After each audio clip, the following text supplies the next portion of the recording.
Alright, the next thing we're going to show is the action scene. So this is pretty full-on stuff here. So let's have a look at this and then we'll have a chat about it. They've gone insane, they've gone mad, all of them! Just shoot them! Shoot to kill!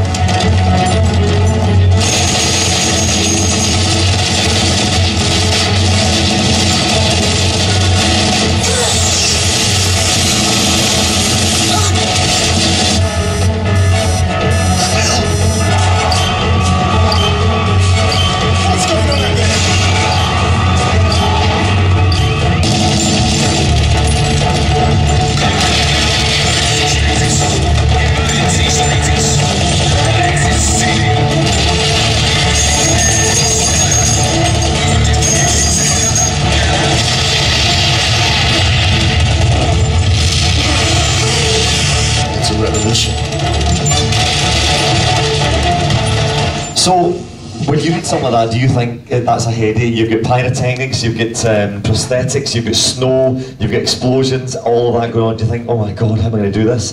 I love it. Yeah. So the logistics behind that was what, 30 odd seconds? I take it that's quite a few days' work. Yeah.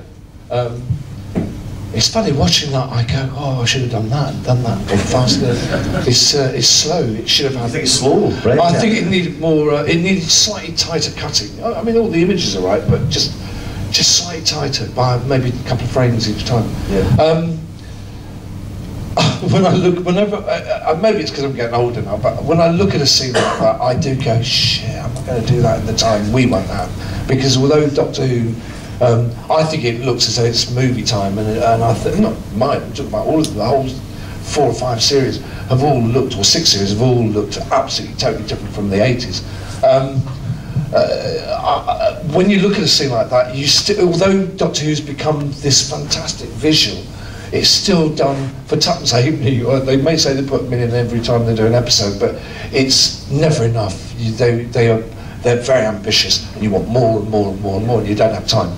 So my first reaction is, oh God, am I going to pay this justice, do it justice by needing the amount of time we needed?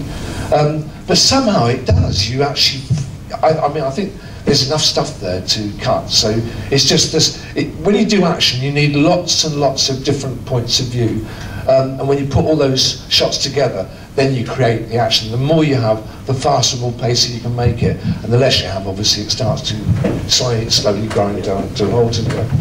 And what about writing? A scene like that, in your head when you wrote that, was that bigger, or did that transfer onto screen the way you... Well, I'm not saying this because I'm sitting next to Graham, but it is exactly how it appeared in my head. And it so rarely happens. Everything, the look of it, it was just how it was in my head. And things like, I wanted it to look like the sets anyway, like something out of Space, or 2001: A Space Odyssey, sort of futuristic, white, and what they did with the sets, they got plastic moulded chairs and things, was just exactly how it seems, and I was really staggered by it. I was very impressed. Sign of good writing. It's easy to take it off the page, you see. Sign of good writing. Oh, flatterous. But Graham's talking about having time. I was really shocked when I went in to write Doctor Who, how little time you had to write it. Because you think, oh, movie, big budget sort of thing. But yeah, I got 3 weeks to write a first draft. Julie said, can you write it in 3 weeks? Which kind of staggered me a bit. And then 2 weeks for a second, and I think I had about 4 days for a third. So it's just like any other show that they need it yesterday, and you have to. But that's what gets the adrenaline going. Yeah. You know, you don't have the time to procrastinate too much and think and bite your nails and what can I do it? You just have to do it. Yeah.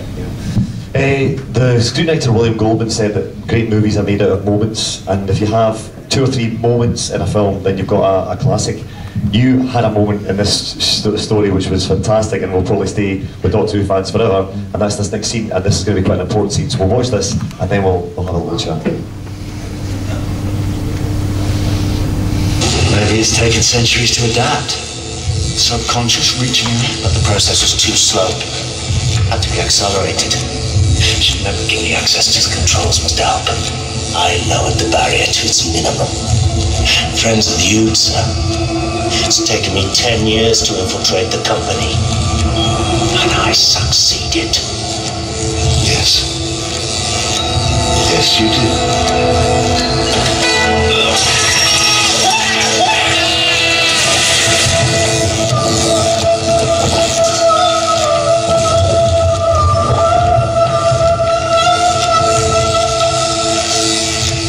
later on.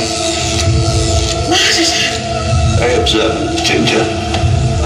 Hello. Can't say I've ever shot anyone before. Can't say I'm going to like it. But it's not exactly a normal day, is it? Still. Would you like a drink, sir? I think hair loss is the least of my problems right now. Thanks.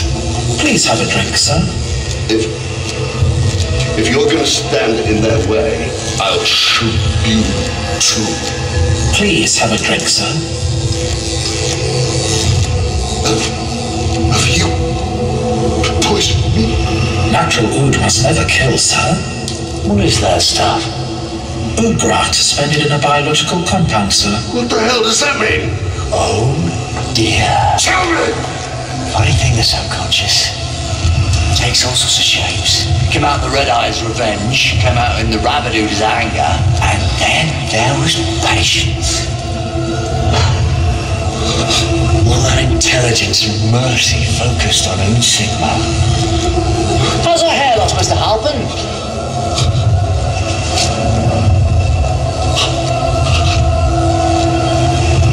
What have you done?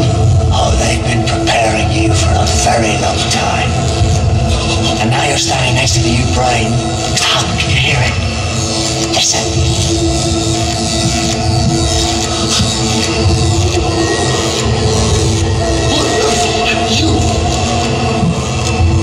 I'm enough.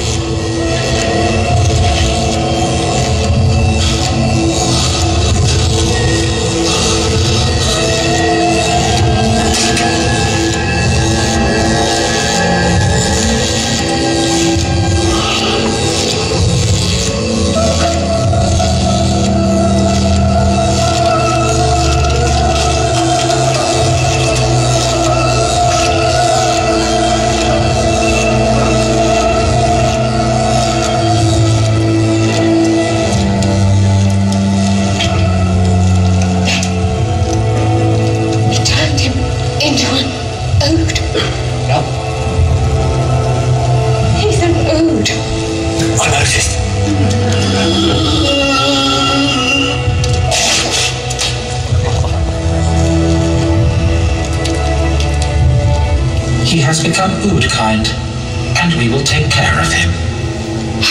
Pause that there. So that's a fantastic Doctor Who moment with the transformation and the tendrils coming out and stuff. But again, logistically difficult to do that because you've got to make it look realistic at the same time as you know, get the point across and make the transformation. What were your ideas there? Did you do that? For example, the side-on shot with the tendrils, was that a technical thing? With the tendrils yeah, I mean, we originally, I'm sure Keith felt the same.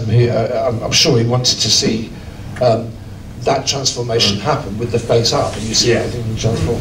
There was no, that just was a step too far financially and time-wise. There was no way that was going to happen. No, we talked about it, we wanted to do it. And so it was Russell's idea. Russell financially dictating where the money was going to be spent, so it wasn't going to happen in a facial expression there, it was going to be done that way. So it was he that suggested, why don't we just do a profile shot of Tim, the actor, just bending forward and in a big close-up, and then CGI can do the rest of the work. And we had to live with that. I find that disappointing. When he bends his head down like that, you know, as a director, this is going to be a cheat, that he'll put his head up and... I see your point, but actually that whole business of him peeling off the skin and the head was kind of gross enough for me, so I didn't kind of... That is a moment, that's a real sort of wall, that does shake you a little bit, because it shakes you a lot, because it is quite a gross out moment, and it's brilliant. That's exactly what kids want, isn't it? They want gross. I've said somewhere in my life that I actually enjoy doing violence, or whatever. It's not that I enjoy doing it, I enjoy the process of making something. I think it's trying to find the way to do something that is not so horrific, but it infers more than it actually shows. But there we've actually got to